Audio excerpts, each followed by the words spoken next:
Farmington, the suspect in an overnight homicide inside of a home in Farmington, is expected to face a judge today. Investigators are still working to figure out what led up to this violence. As Eyewitness News reporter Roger Suzanin reports, this is what we know so far.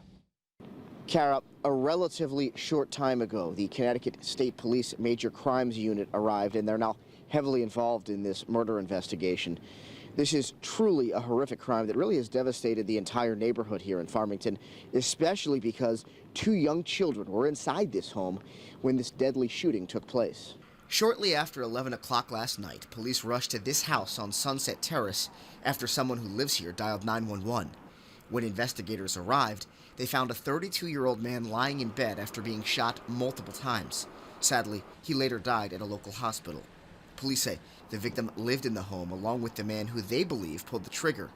Investigators say the 24-year-old suspect stole the victim's car after the shooting and fled the scene, but he was later arrested by Farmington police, who forcibly stopped the vehicle on I-84 about an hour after the shooting took place.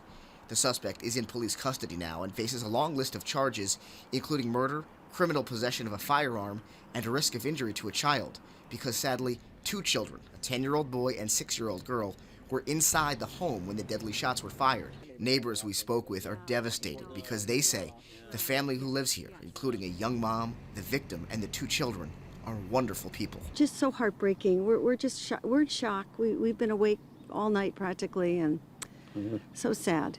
Two beautiful children, and she's having another child, and I saw him yesterday afternoon, face to face, so I could still see his face. We do know that right now the two small children are both safe, according to police. Now, at this point, investigators have not identified anyone connected to this horrible crime, but we do know that the suspect is currently being held on a $1 million bond. Reporting in Farmington, Roger Suzanin, Channel 3 Eyewitness News.